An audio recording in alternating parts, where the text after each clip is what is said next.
ಮುತ್ತೈದೆ ಭಾಗ್ಯ ಅಧ್ಯಾಯ 2. ಭವಾನಿಯ ಸ್ನೇಹಿತೆ ರಂಜಿತಾ ಅವಳನ್ನು ತನ್ನ ಗಂಡ, ಅತ್ತೆ, ಮಾವ ಎಲ್ಲರೂ ಸೇರಿ ವರದಕ್ಷಿಣೆ ತರಲಿಲ್ಲ ಎಂದು ಮನೆಯಿಂದ ಆಚೆ ಹಾಕುತ್ತಾರೆ.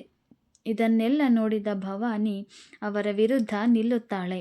ಆದರೆ ಅಕ್ಕಪಕ್ಕದ ಯಾವ ಜನರು ಅವಳಿಗೆ ಬೆಂಬಲ ನೀಡುವುದಿಲ್ಲ.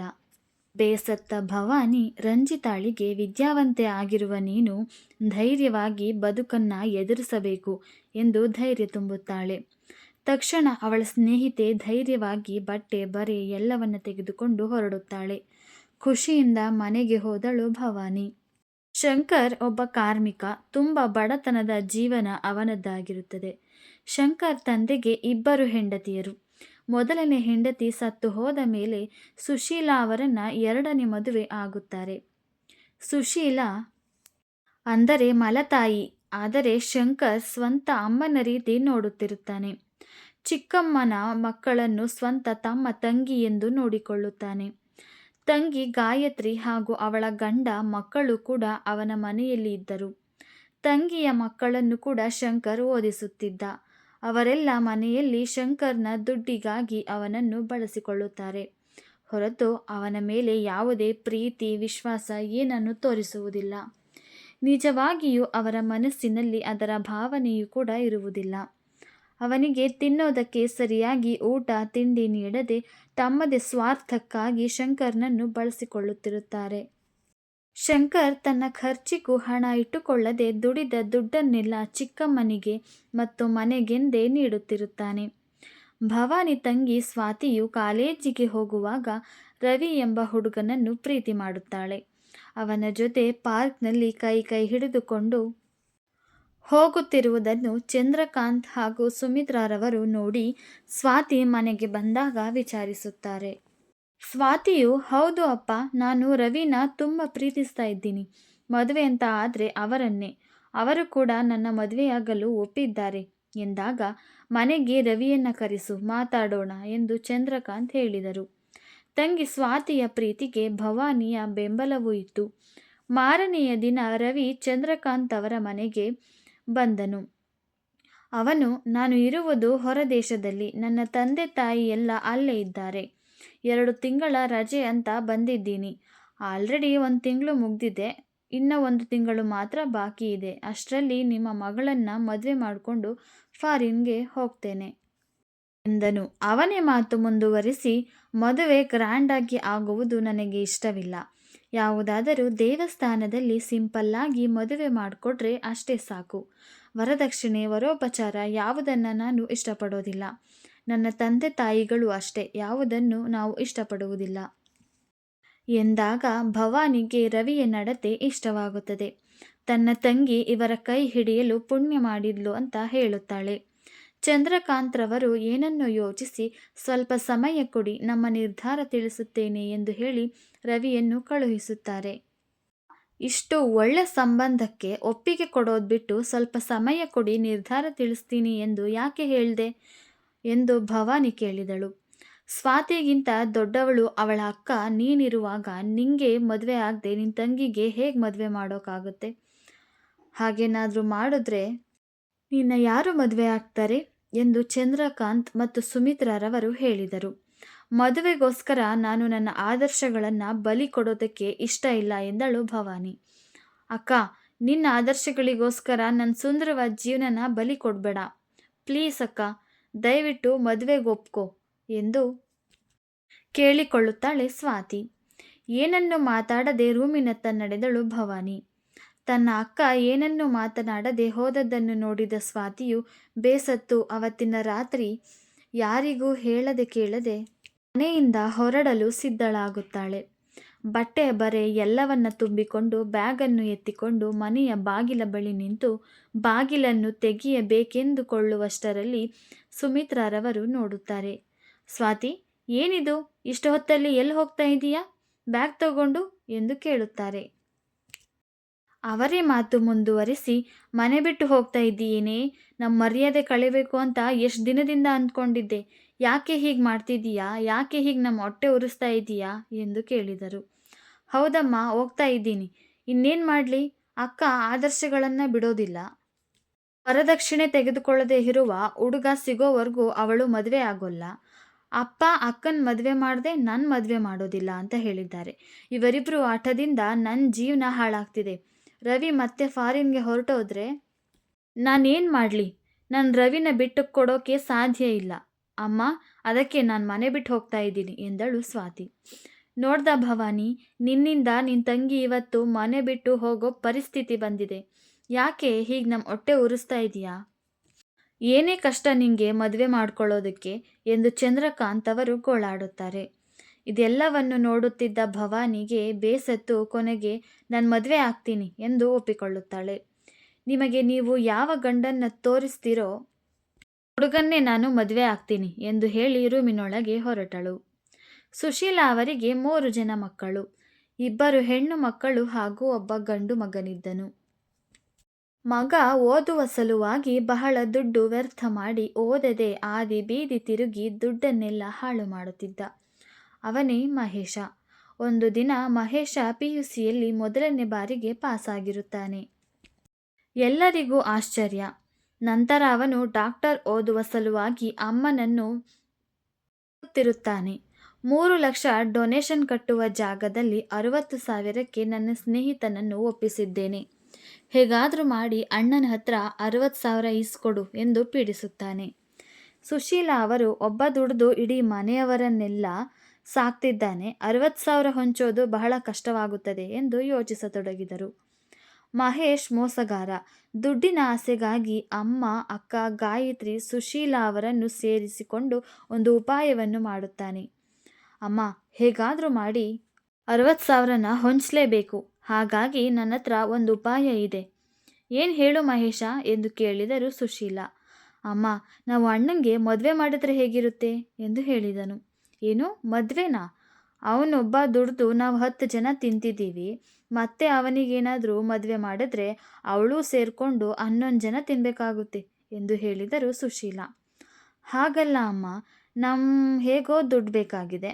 ಅಣ್ಣನಿಗೆ ಮದುವೆ ಮಾಡಿದ್ರೆ ಅವನಿಗೆ ಕೊಡೋ ಅಂಥ ವರದಕ್ಷಿಣೆ ದುಡ್ಡಲ್ಲಿ ನಾನು MBBS ಮಾಡ್ಬೋದಲ್ಲಮ್ಮ, ಯೋಚನೆ ಮಾಡು ಮಹೇಶ್ ಹೇಳಿದಾಗ ಗಾಯತ್ರಿ ಹಾಗೂ ಸುಶೀಲಾ ಇಬ್ಬರು ಅದರ ಬಗ್ಗೆ ಗಾಢವಾಗಿ ಯೋಚಿಸುತ್ತಾರೆ.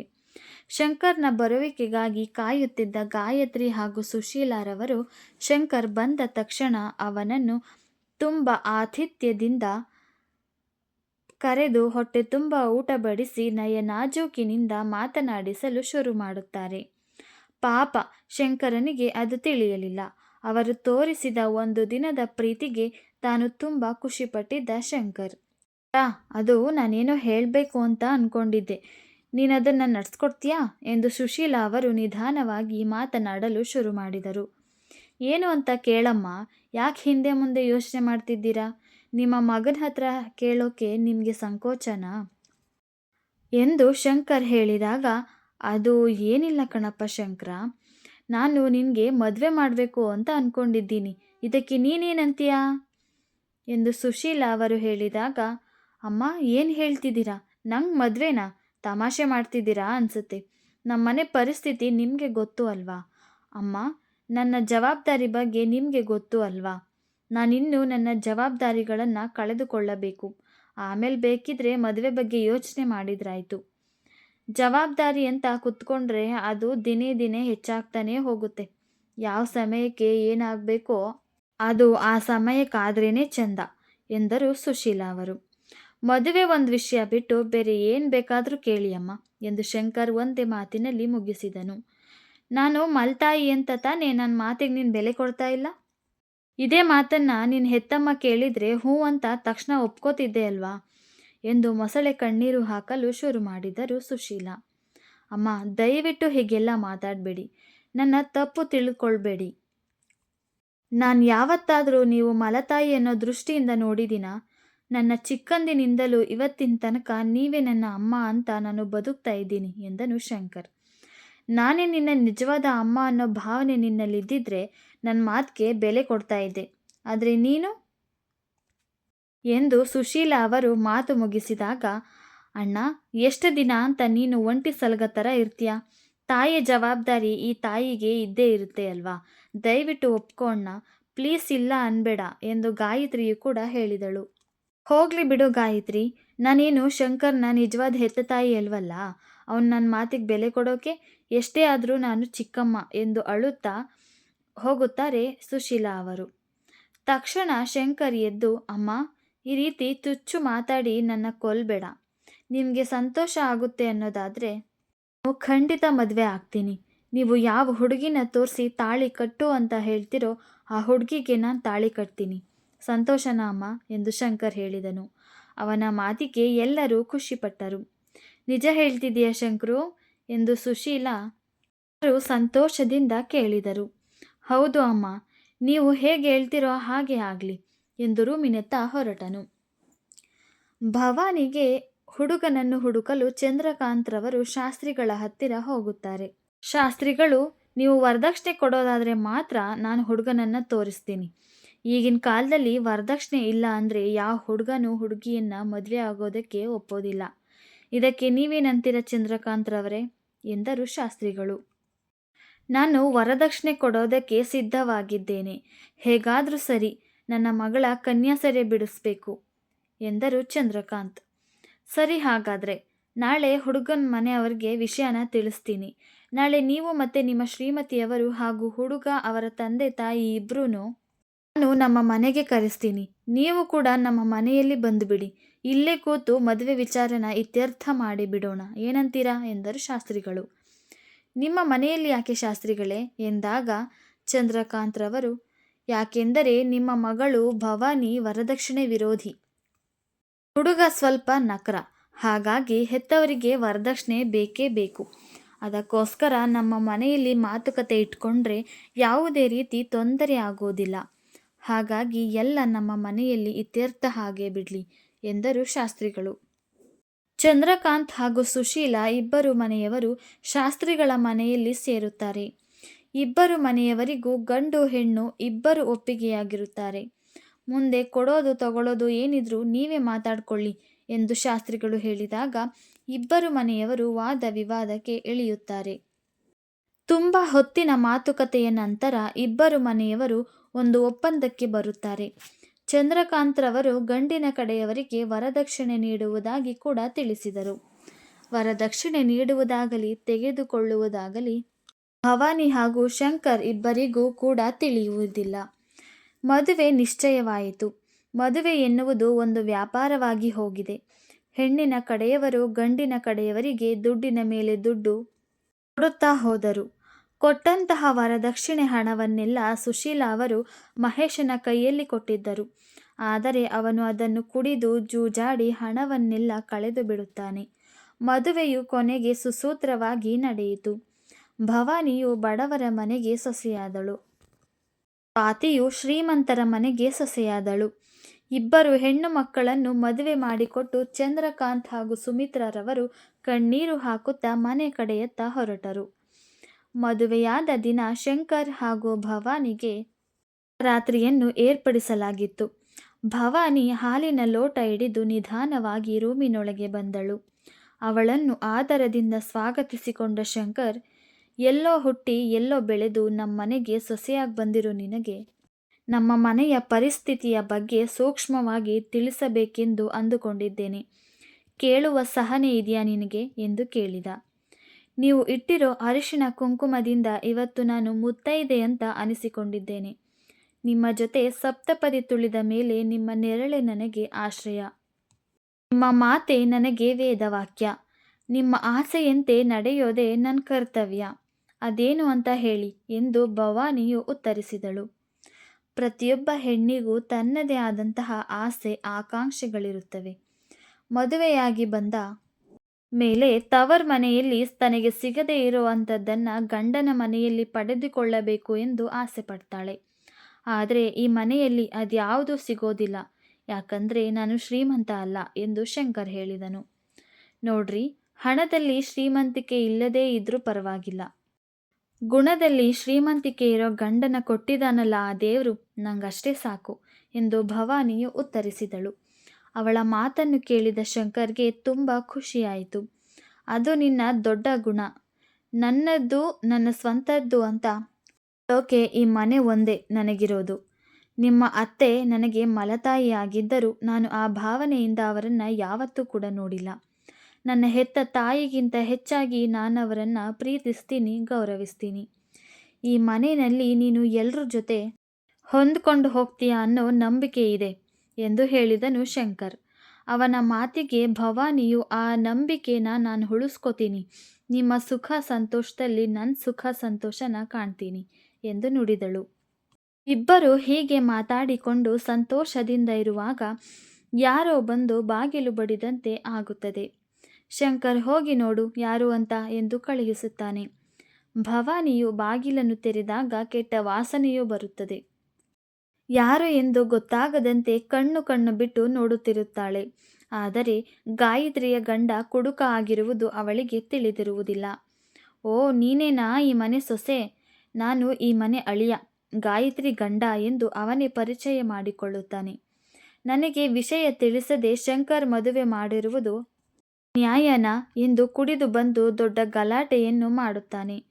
ಮನೆ, ಹೆಂಡತಿ, ಮಕ್ಕಳ ಜವಾಬ್ದಾರಿ ಇಲ್ಲದ ಗಾಯತ್ರಿ ಗಂಡ ಯಾವಾಗಲೂ ಸಾರಾಯಿ ಅಂಗಡಿಯಲ್ಲಿ ಬಿದ್ದು ಕುಡಿದು ಒದ್ದಾಡುತ್ತಿರುತ್ತಾನೆ. ಗಾಯತ್ರಿಯು ಅವನನ್ನು ರೂಮಿನೊಳಗೆ ಎಳೆದುಕೊಂಡು ಹೋದಳು. ಭವಾನಿಯು ಬಾಗಿಲನ್ನು ಹಾಕಿಕೊಂಡು ರೂಮಿನೊಳಗೆ ಹೋದಳು. ಶಂಕರ್ ಭವಾನಿಯನ್ನು, ಗೊತ್ತಾಯ್ತಾ ಯಾರು ಬಂದಿದ್ದು ಅಂತ? ನೀನೇ ಹೇಳು. ಇಂಥವನನ್ನು ನಂಬಿ ನನ್ನ ತಂಗಿ ಗಾಯತ್ರಿಯನ್ನು ಮತ್ತು ಅವಳ ಮಕ್ಕಳನ್ನು ಹೇಗೆ ತಾನೇ ಕಳಿಸ್ಕೊಡ್ಲಿ? ಅದಕ್ಕೆ ನನ್ನ ತಂಗಿ ಮತ್ತು ಅವರ ಮಕ್ಕಳನ್ನು ನಮ್ಮ ಮನೆಯಲ್ಲಿಟ್ಕೊಂಡು ನಾನೇ ಸಾಕ್ತಾ ಇದ್ದೀನಿ. ಇವರೆಲ್ಲರಿಗೋಸ್ಕರನೇ ನಾನು ದುಡಿತಾ ಇದ್ದೀನಿ ಎಂದು ಹೇಳಿದ. ಇವರೆಲ್ಲರ ಮೇಲೂ ನೀವು ಇಟ್ಟಿರುವ ಪ್ರೀತಿ ಮತ್ತು ವಿಶ್ವಾಸಕ್ಕೆ ನಾನು ಯಾವತ್ತೂ ಕೂಡ ಅಡ್ಡ ಬರೋದಿಲ್ಲ ಎಂದು ಭವಾನಿಯು ಕೂಡ ಹೇಳಿದಳು.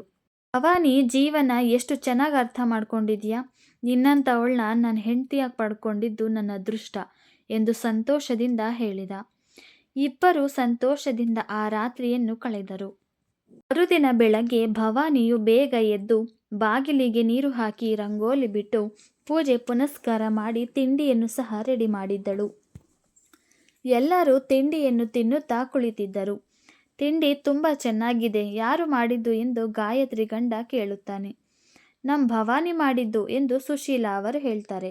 ಭವಾನಿಯು ಎಲ್ಲರಿಗೂ ತಿಂಡಿಯನ್ನು ಬಡಿಸಿದಳು. ಅವರ ಮಾವನವರಿಗೂ ಸಹ ತಿಂಡಿಯನ್ನು ಕೊಡುತ್ತಾಳೆ. ಅವರು ತಿಂಡಿಯನ್ನು ತಿಂದು ತುಂಬ ಚೆನ್ನಾಗಿದೆ ತಾಯಿ, ನೀನು ತಿಂದ್ಯಾ ಎಂದು ಕೇಳಿದರು. ಇಲ್ಲ ಮಾವಯ್ಯ, ನಿಮ್ದೆಲ್ಲ ಆಗಲಿ, ನಾನು ಆಮೇಲೆ ತಿಂತೀನಿ ಎಂದು ಹೇಳಿದ ಭವಾನಿಯನ್ನು, ಇಲ್ಲಮ್ಮ, ಮೊದಲು ಹೋಗಿ ತಿಂಡಿ ತಿನ್ನು. ನಿನ್ನ ಗಂಡಂಗೂ ಸ್ವಲ್ಪ ತೆಗೆದಿಡು. ಇಲ್ಲಿ ಬಕ ಪಕ್ಷಿಗಳು ಜಾಸ್ತಿ ಇದ್ದಾರೆ, ಎಲ್ಲ ತಿಂದು ಖಾಲಿ ಮಾಡ್ತಾರೆ. ಬೇಗ ಹೋಗು ತಾಯಿ, ಹೋಗು ಎಂದು ಹೇಳಿ ಕಳುಹಿಸಿದರು. ಶಂಕರ್ ಫ್ಯಾಕ್ಟರಿಗೆ ಹೋಗಲು ತಯಾರಾಗಿ ತಿಂಡಿ ತಿನ್ನಲೆಂದು ಡೈನಿಂಗ್ ಟೇಬಲ್ ಹತ್ರ ಬಂದನು. ಪಾತ್ರೆಯಲ್ಲಿ ತಿಂಡಿ ಕಡಿಮೆ ಇರುತ್ತದೆ. ಇರುವ ತಿಂಡಿಯನ್ನೆಲ್ಲ ಶಂಕರ್ಗೆ ಬಡಿಸಿದ ಭವಾನಿ, ನನ್ನ ತಿಂಡಿ ಆಗಲೇ ಆಯಿತು, ನೀವು ತಿನ್ನಿ ಎಂದು ಹೇಳಿದಳು. ಭವಾನಿ, ನನ್ನ ಮನೆಯಲ್ಲಿ ಏನು ನಡೆಯುತ್ತೆ ಅಂತ ನಂಗೆ ಚೆನ್ನಾಗಿ ಗೊತ್ತು, ಸುಳ್ಳು ಹೇಳಬೇಡ, ಕುತ್ಕೋ, ಇರೋ ತಿಂಡಿನ ಇಬ್ಬರು ಹಂಚ್ಕೊಂಡು ತಿನ್ನೋಣ ಎಂದು ಶಂಕರ್ ಹೇಳಿದ. ಸಂಚಿಕೆ ಮುಂದುವರಿಯುತ್ತದೆ, ನಿರೀಕ್ಷಿಸಿ.